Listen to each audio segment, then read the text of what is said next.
in Abuja. The minister said the council will liaise with the National Assembly to determine when the president will submit the draft estimates for the consideration of the two chambers. Mr. Odoma, however, declined to comment on the details of the approved budget, saying that the Nigerian constitution only allows the president to give out the details, and he will do so when the National Assembly is ready to receive the draft. Oikeke, let's start with you. Yes, I'm glad this is happening because we have had issues of delay in submission of the draft, in delays in passage of consideration of the budget, that's deliberation of the budget at the National Assembly. We've always had delays in passing of the bill. And now I am glad that this administration said they're determined to ensure that we begin this January to December December preparation of the budget, because delay in budget has and is a very bad thing, because especially for a country that is coming out of recession like Nigeria. So it is good that we submit these budget proposals now, though the details is not out yet, but it's a good step. At least it will give time to the National Assembly members to deliberate on the parameters and ensure that it is ready and prepared for assent by the President. Because when we do that, at least it will help us to begin to implement these budgets early enough, so that especially the capital budgets, so that lives of Nigerians will be touched. But because what we've been having is issues where the budget is passed, it's submitted late, you submit it late, and then the passage is late also, because, and then we need to be careful this time, so that, you know, that friction, that tussle between the executive and the legislative arm of government, we should put that aside and study. By the time it's presented to the House, National Assembly, let's remove that tussle, that fight, and focus on the budget because of our people, because of us as a nation. We remove that tussle, that power thing, and then we look at the parameters one by one, the way it will be beneficial to Nigerians. So that is very key. There's going to be a lot to learn from the last budget. We know that there were a lot of issues. There were a lot of issues, and that's why we're saying that those issues need to be, you know, let's rise above some of those issues and ensure that we learn from that experience. Those issues of padding, issues of, you know, let's learn from it and know that we cannot afford to have that now. Let's look at this critically, positively, with the aim of ensuring that the lives of Nigerians are improved. Their welfare is looked at. The capital budget especially should be something that is very, very key on the minds of the lawmakers when they are looking at the parameters. We should ensure that the capital budgets are carefully studied and ensure that they are passed on time, so that they are going to be implemented accordingly. And it's not only about passage, we should also ensure that by the end of the day, monies are appropriated to these capital budgets adequately, so that they can be implemented, because that's the only way we can begin to come out from the level of poverty that we are now. I think she has said it all. Really, the budget coming early, the draft coming early, is very commendable. But then the other aspect of it is also what a lot of people are expecting to see, that, you know, it turns out good.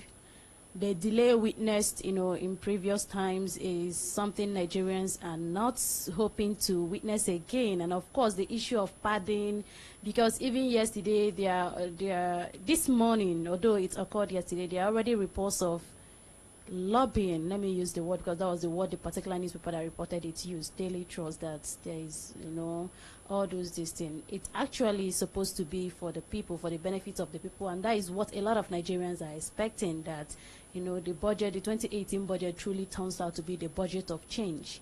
You understand? That is actually the expectation, and then we also hope it turns out to be like that. It's actually, we don't want issues of padding and, you know, a whole lot of other things that happen then. There are usually three levels of delays when it comes to the national budget. The first is with the Federal Executive Council that we've noticed over the past years. The second is at the level of the National Assembly relating back with the executive, and the third is the budget implementation. The Federal Executive Council has set a good pace at this point, what do you think will be the next level? Do we see more because? Well, we expect now, just like we said earlier, that we branch off from the normal of the past.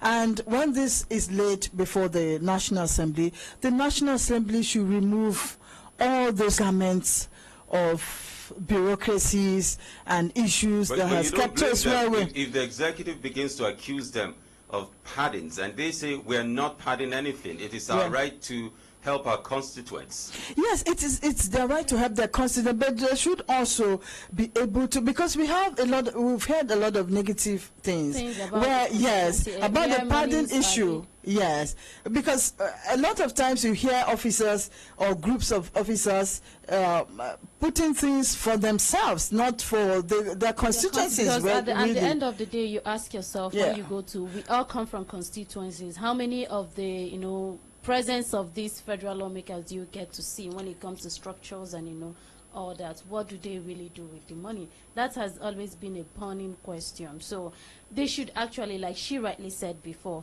think about this as, delivering the dividends of democracy, delivering good governance to the people, and then leave out all those other issues Let's that not we had forget, to witness in the past. Sometimes we sit here and we make analysis, but the truth is, do we really participate in the governance process? And do we really care to know if these legislators actually work to capacity? To be fair to some of them, to be fair to them, I think it will be unfair to sit here and say they do nothing. We haven't been to more than we haven't been to more than 10 constituencies, so it won't be fair to judge them based on what you hear. I think for us to be able to speak on that, we should at least be able to carry out, our own investigation or go there ourselves and really be sure that. And of course, the first thing will also be to know how much is being appropriated for constituency projects and how much of the presence or how much this thing you get to see on ground when you go there. So I don't think I can speak on if they actually do the right thing.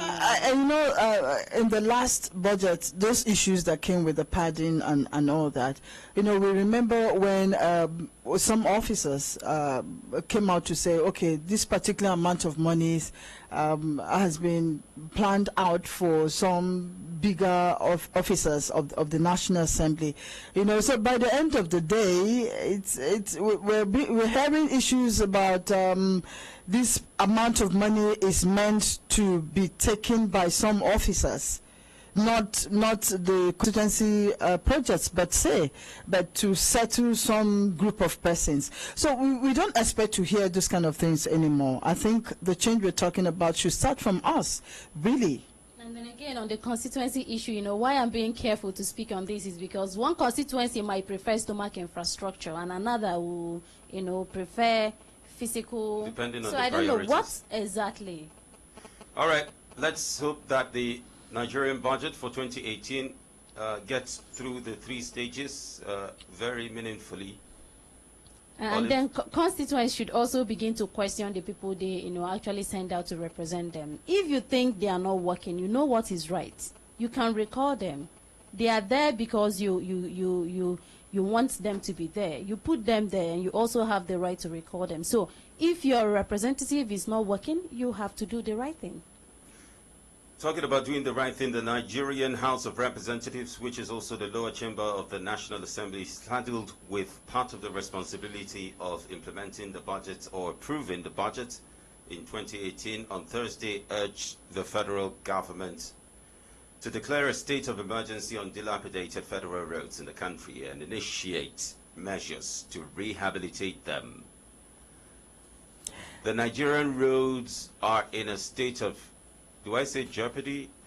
What is the right word to describe the Nigerian roads are, for a long time we've been saying that most of them are like death traps to Nigerians.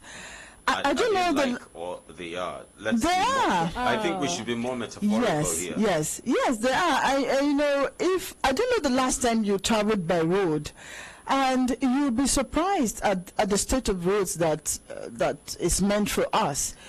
You see a lot of potholes I mean, modern potholes, some like a hole in the middle of the road. And people are applying these roads, and a lot of people are dying. Cars are crashing, vehicles are crashing. And it's a big thing. And every year we hear lots and lots of billions of though it's capital intensive to build a road or to repair a road project. But then from time to time we keep appropriating huge billions into roads, road construction and all kinds of things. But by the end of the day, year in, year out, the state of our roads remain the way they are. And then the people, like for instance, most of the times, we cannot change most things. Olive, please, talk about it.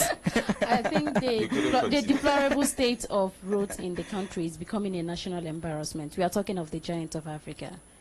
And there is hardly any part of the country you will go to that can boast of good roads.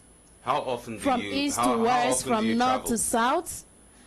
I travel, but I know anyone who knows me will know that I don't like traveling. That is, if I don't have a choice. Because you're scared of the state of the roads. If I don't have another choice, if it's just traveling by the road, I will tell you, my brother, I can't make it. I'm scared of a lot of times you wonder how people survive on the roads. Yeah, and why like the other time I was traveling, and each year is the same thing. If I'm going to Benue, after you see good roads within Abuja metropolis and somewhere close to Abuja, but once you get out of Abuja, you begin to see. And each year that I'm traveling, I see that the roads remain the same. Remain the same all the time. Nobody is changing anything. Nothing can be changed. So by the end of the day, what do we do? How can we ensure that these roads are not the way they are? It is quite the issue bad. of bad road in the country Yes. is even more worrisome because we don't even have alternatives. There are no You alternatives. can't go by rail. Our rail system is not really that functional, even though we are trying to at least ensure that it becomes more, functional. But at the moment, it is not. And traveling by air, you get to pay through your, nose. You have to break your pocket to be able to afford traveling by, and a lot of Nigerians can't even do that. So the only means of transportation for an average Nigerian is by road. So I really do think that something needs to be done as regards. I think one of the problems that we have, why are our roads like this? And when we talk about kickbacks, usually, our contractors, I don't know, we talk about civil service and civil officers, those who work in civil service all the time. Usually when monies are appropriated, from what we hear and what we want to think, is that roads are this. They are bad, they are not good, and every year we budget, we appropriate monies to the repair or construction of those roads. But by the end of the day, the contractors, what happens to the contractors? By the end of the day, Somebody confided in me. He works with a construction company, and he told me that some companies have 8 types of road qualities. Yes. And it's just left for a state governor to decide which one he wants. And then trust me, some states will choose the cheaper and then in ones. some cases, there are reported cases of corruption between the construction companies, the contractors, and some executive members, where on paper, it is written a certain amount, and then in reality, half goes back to that executive person. That's what happens all the time. Huge form of corruption, and then when you start using the road, first you start praising the governor or whoever it is that is in charge, and then secondly, because issues of roads are not just the federal government. Let's remember that Yes, The of course. states have a very huge stake. Yeah. The local governments should have even been the first to start making the roads motorable before the state governments. Now, we all agree that the local governments are totally in a state of comatose. Many local governments, if you remember, go to your local government, you will very likely see old caterpillars. I don't know whether you've noticed that in most local governments that have not been relocated, you will see Ministry of Agriculture, you will see old tractors, that are buried in the sand. You also see very old caterpillars. That's how we used to know it, because they were usually caterpillars. And then you will see them planted inside the soil because they've been dumped since the 80s.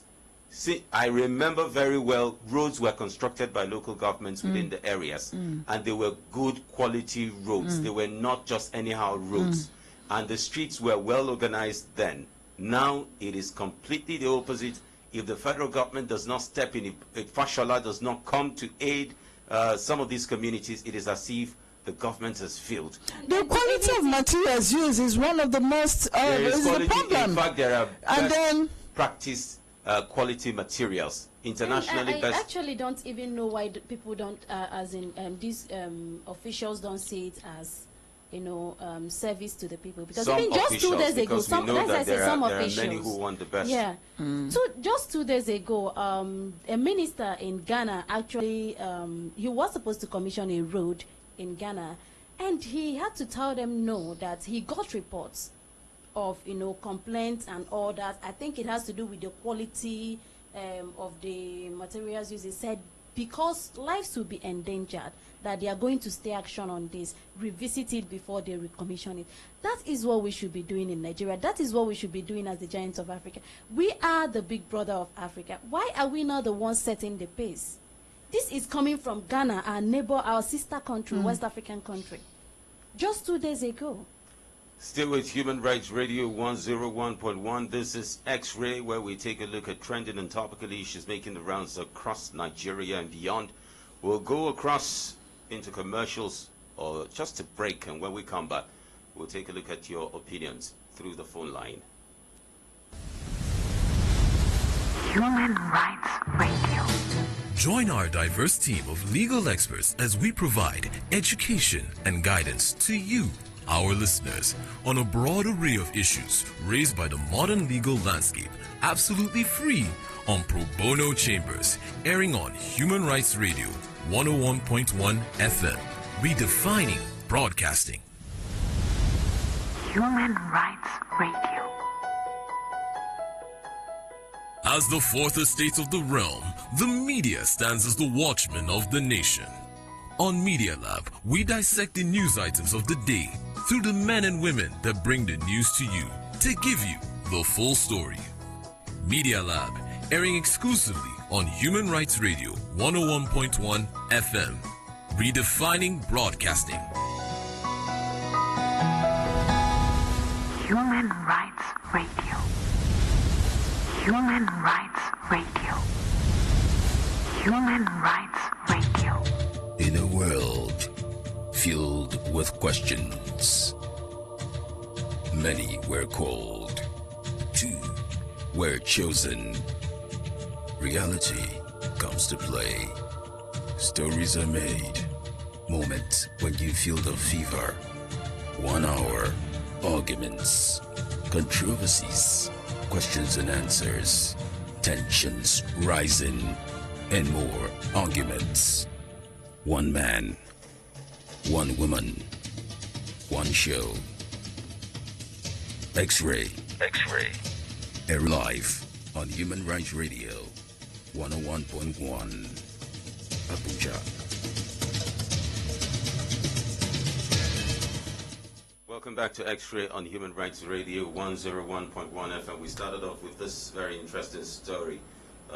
The Federal Executive Council has approved Nigeria's 2018 draft budget, and then we moved on to the declaration of the call for a declaration of state of emergency on the Nigerian roads by the House of Representatives telling the federal government of Nigeria. And we try to examine some of the common traits of problems that we have on Nigerian roads, responsibilities of the local, states, and federal governments as well. The question again is, do we, the Nigerian community, maintain some of these roads even when they are constructed or rebuilt? Well, you know, we have this thing about maintenance culture, but on the other hand, I think I want us to look at more the quality of roads that we build is very key. You know, I used to be an advocate of let's give Nigerian engineers roads. I know we have very good trained Nigerian engineers, but I think there's something that stands in their way. That Nigerian thing, if we have to do good roads, we should leave them behind. I was talking to one of them the other time, and I was like, this road, it was a road somewhere, and I knew when the road was built, and just after 1 or 2 years there were a lot of potholes. So I was talking with one of the engineers that did that road, and he told me what I already knew. He said, look, the problem is we get the contract. When we get this contract, more than half of the money for the job is given to officers that government officials. That's what I mean, not security. Government officials in the particular agency and parastatal of government. So they use more than half of the money to what is it called, to settle. You know, to settle. So so by the end of the day, the money that is left is not enough to do a strong and quality road. So we build the road today. Next year, I mean, sometimes as soon as those who came to commission the road leaves, you begin to see problems already. You know, so that more than half of the money goes to settling of the people in the ministries. So by the end of the day, you're left with small monies to do the roads. So that's the problem. That's one of the major problems. And then truth is, the person awarding this contract might not even know what the people in the ministry do. So I also think this is where governance comes in again. It's not just enough to award contract. I think the government official, if it's the Minister of Works, if it's for the state, you understand, should also be able to ensure that details of any contract awarded is implemented. I will comment. I won't mention the name of the ministry. I actually went to the ministry for something, and I saw it boldly written that nobody should collect anything from any contractor. It will be written there. Yeah, no. He said it because the minister came out to do this because he has gotten wind of it that things like this have been happening in the ministry, and he came out to give out a stand when he said if it gets to him that anyone compromised as a result of maybe what they give to that, he won't take it lightly with the person. And I think that is what they should begin to do. I'm not saying just post it everywhere now. I'm saying following up on contract. When you award contract, ensure that details of the contract. What about the consequences of bad roads to security? Let's take a look at the kidnappings. Is that possibly why we have more kidnappings now on Nigerian roads, especially when we used to hear more about the kidnappings on Abuja-Kaduna highway? Of course, it should be one of it. But then again, aside kidnapping and all that, the bad let me just say the disadvantages of a bad road to the country is quite enormous. Not just on security, the loss of lives. We lose hours of man hour on the road. Our economy suffers as a result of bad road. No matter how you see it, you are talking of diversification. We all know that the bulk of agricultural produce come from down north. By the time you transport it to the other side of the country, because of bad road, you find out that a lot of these things get spoiled on the road. So I think our economy suffers as a result of bad road. That is even more of a reason why the government should actually take the issue of bad roads seriously. Go ahead and call us up on 081 89 99 1011. Be a part of X-Ray. Contribute 081 89 99 1011. Hello? Good morning. Welcome to X-Ray. Thank you. My name is Mike Jones. Go ahead, Mike. Yeah. When I read the news about the budget being approved by Fed, I got mixed feelings because as it is now, you really tell us about the 2017 budget now. It's gone. And we don't know how many percentage of implementation we've got recorded. That aside, the issue of our budget again, about we talk about how our budgeting system. The last time the Speaker House of National Board said, and we spent over $5 billion annually budgeting for generators and diesel. And my question is, what has he? I've been engaging him on his social media platform, but I'm not getting responsive. What has he done? Because for me, I said it that until we stop budgeting for diesel and generation in this country, we will never get our power right. I stand to be corrected anyway. I've never seen or heard any country who budgets for generators and diesel in all levels and tiers of their government and still pay their power right. Now, when she Cote d'Ivoire, she said she has been to the Senegal, Niger, 4 years before she came to Nigeria in 2006. She said until she came to Nigeria before she knew that there was something called generator where you on it for power to come. She saw another one by European, whatever within Africa, Cote d'Ivoire, Niger, Senegal. But until she came to Nigeria before she knew there's something called generator that you on it to give you life. So, like we said, I've also engaged the Minister of Budget and National Planning. He said when he was a state senator, the offer him Minister of State, he refused because he said if they don't give him a full minister, he won't take it because his father was among those who fought for the independence of this country. Now that he has gotten a full-fledged minister, and thank God he was given a portfolio of Budget and National Planning, what is he doing about this budgeting for generation and diesel in this country? The former his leading successor, the man, said that in the presentation of NEPA, that they sold all this NEPA whatever to themselves. It is in the public domain. What are they doing? And some of them are engaging, but as you know, the Nigerian factor, we keep talking and writing to their media platforms and whatever. So that people will have no response here. Thank you. I got your message on Facebook. I'm going to continue the chat with you later on. Thank you, Mike, the Change Advocate. That's all right. You're welcome. Go ahead and call us up. Make your contributions known on the Human Rights Radio. This is X-Ray. Hello. Hello. Good morning.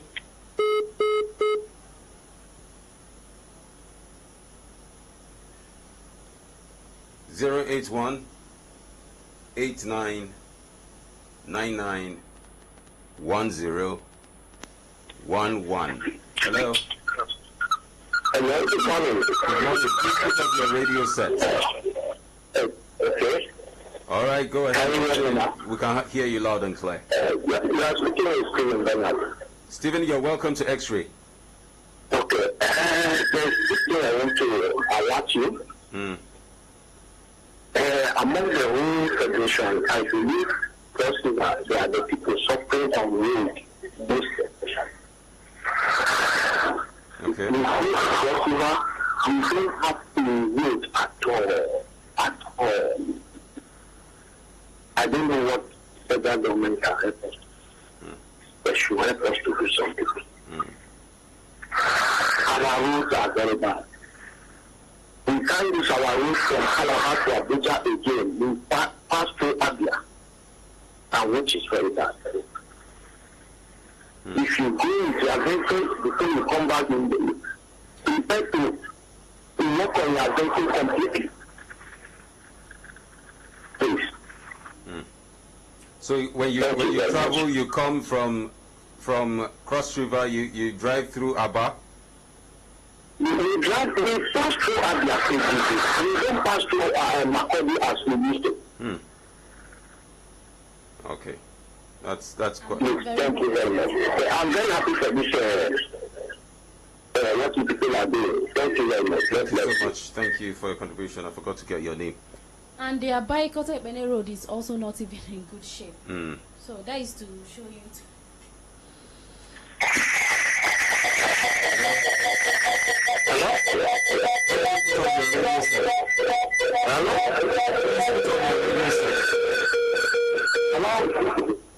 I plead with you to please turn down the volume of your radio set or put it off completely before calling us on X-Ray. Hello? Hello?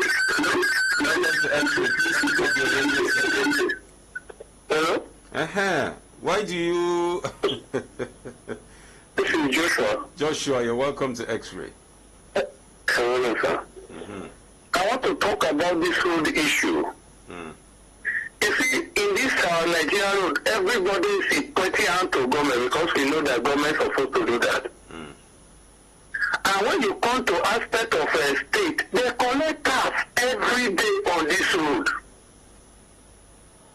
The tax, what are they using it for? Are they bring it to the government or they use that on their own pocket?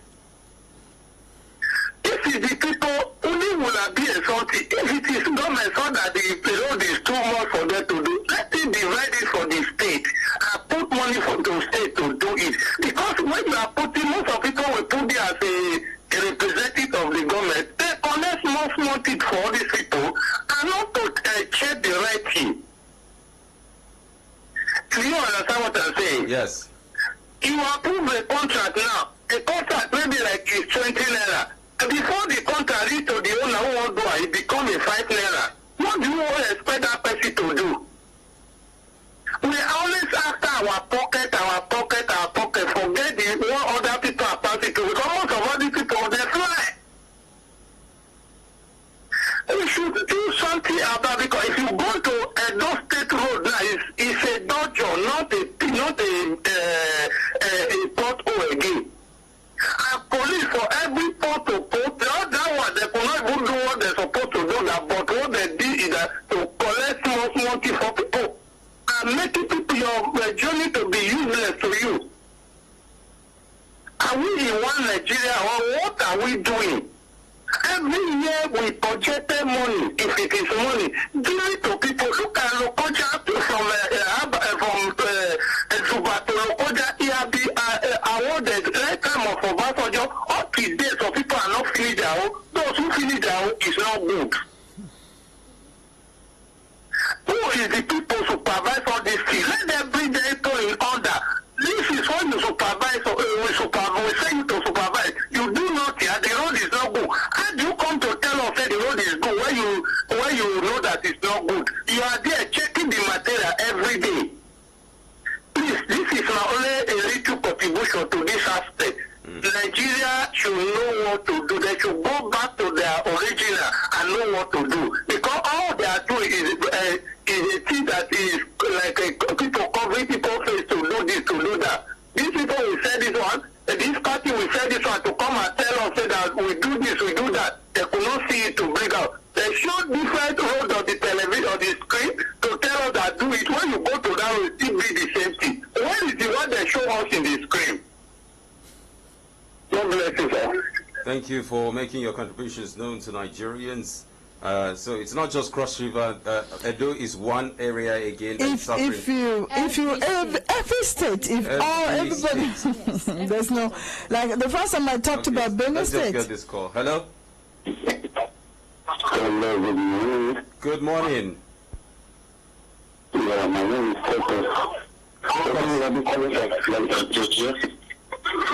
Hello, focus. Hello. Hello, my name is Tom. Hello? Yes, I can. Hello, my name is Dr. Wood. I've been calling from Atlanta, Georgia. Atlanta. Okay, you're welcome to X-Ray. Well, I've been listening to your program in the last few days. It's a very good program. Thank you. What we are talking about this morning was summarized on the program yesterday by this house and at least for one of these speakers who was on the radio. You see, until we have competency over mediocrity in that country, I don't get anything out there. You understand what I mean? Yes. You see, if you not bring people who know what they are doing into the system, have real results. Not all the rest of the parastatals, and see those people that are there. They are man. It's not because they know it, it's not because they are free. Evidence from the Ministry of Work, evidence from the evaluation sector, whatever the kind of think of, how will it work? You see, Nigerian governments refuse to understand that a lot of bomb power is being lost to that those homes that you see the road trap that we have in that nation. I used to come to Nigeria often, and I drive myself.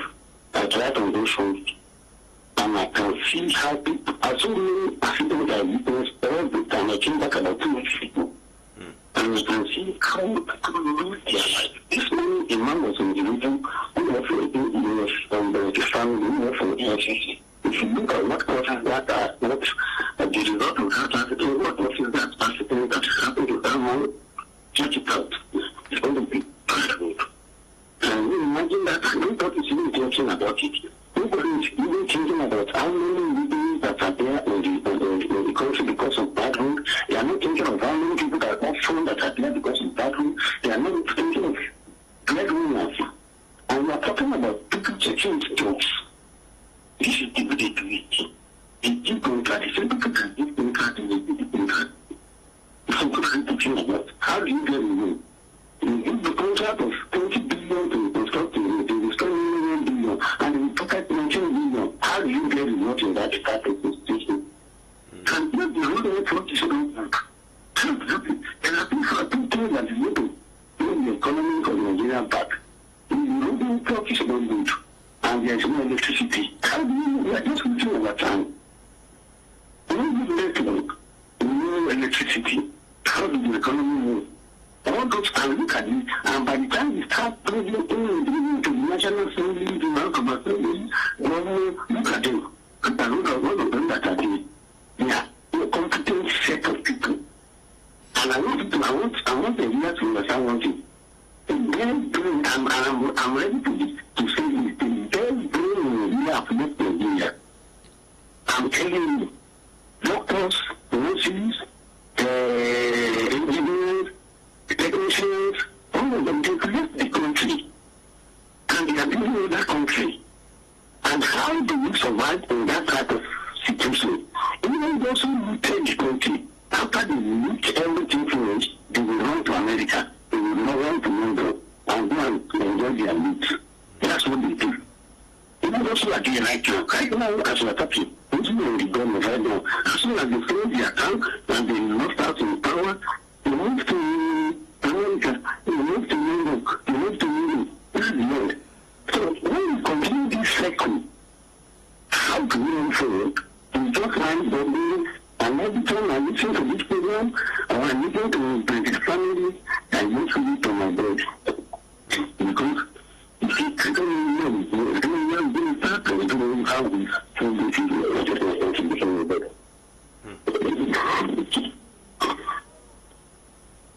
Well, thank you so much for that submission.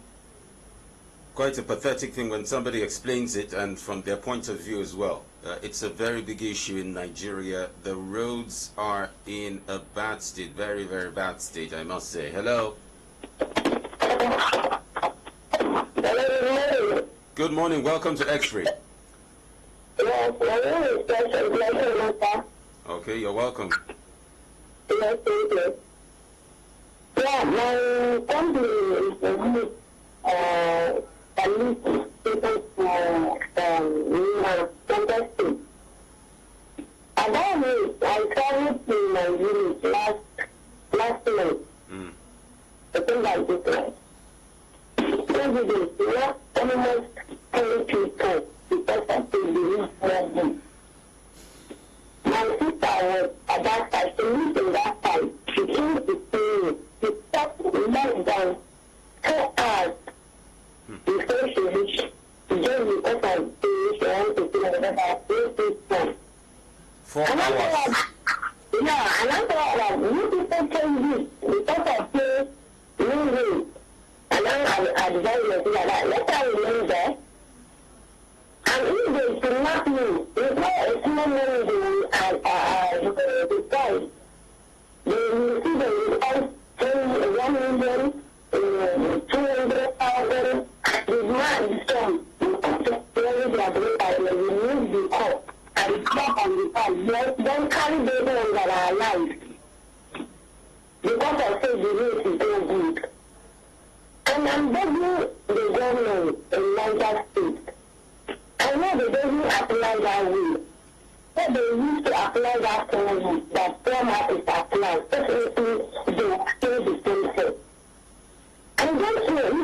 another alternative route that they have in their plan. So if they have, they should please do that same route, the other route for the poor people to pass, please, because it's too much. We are getting old people financed, young people financed, a husband and wife, they want to farm, they hire you. Please, please and please, let us take government, you people, I'm not for that, but I'm just begging you. I come here to see how it is, I will not far. Let me see it myself, so that I will know that yes, I say it before I say it. I beg. All right. Thank you. Thank you for your contribution and your opinion. I mean, these days you hear that somebody stole a certain amount of money worth a federal highway and keeps in a house or in an overhead tank or underground or inside their beds. Quite a pathetic situation for us. What are your comments? I mean, we've gotten quite a good number of calls. It's until we tackle corruption in all ways, most of the things will not change. Like the deplorable state of roads that we have, it's as a result of corruption, just like we've been talking about. The issues of kickbacks, when monies are appropriated, I mean, half of the money goes into private pockets, and the less and small is just available for the job. We can achieve good roads with that. Hello. Hello, good morning. Good morning. Welcome to X-Ray. Thank you, sir. Please go ahead. What's your name? All right, my name is Joshua calling from Warrington. Go ahead with your comment. All right, I want to say thank you for this particular topic that we are discussing about. All right, you're welcome. And what I want to say is that there is something that our people don't understand in Nigeria. We have different types of food, which is suitable for different places. Now, the road for highway is not the same with the road suitable for street and estate. Because the heat on the highway cannot be compared to the heat when the car is applying on the local road. But what they are giving us on the highway is what they're supposed to use for the street and the town cheap roads. That is why our roads, our highway roads, after they practice for some time, before you know, the thing will still spoil again. So instead of government to be continuing spending money at intervals, why can't they use a concrete material that can last on our highways? And the many people that are giving the contract, they will give it one side and take it from the other side. So I want the federal government to ensure a proper monitoring and taking care of our roads. And I want the state governors also to contribute by ensure that whenever they give out contracts, they should choose people that will monitor and ensure that everything that they are going to do there should be appropriate and be classic that will enable the citizen to benefit from that road well. Okay. So this is what I want to contribute. Thank you so much. And let's also be honest with ourselves. Sometimes you have these things happening and nobody's saying a word. It's only when there's a need to talk that we bring these things to the fore and discuss them. How come nobody's talking about the poor state of the roads more often? People have been saying it. Just go online, check. No, we're not talking about people. We're talking about those in charge of those roads. Now let's go back to our colonial masters. They have built prisons that we still use up until today. They've built certain roads that we still use and bridges that we still use up until today. Then research was not as deep as what we have here. We were not as high tech as we are today. Today we have technology, we have the best innovation, and we still haven't gotten it right.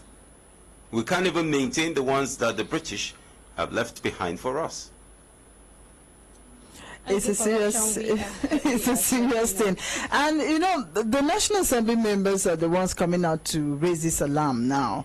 Like, but Nigerians have been talking about it really, but you know, we just talk and then we're just complaining. But the National Assembly members that are saying this now, what happens to oversight functions? If from the beginning we have taken our oversight functions and responsibilities very seriously, I'm sure more than half of the problems that we're having on the road would have been solved.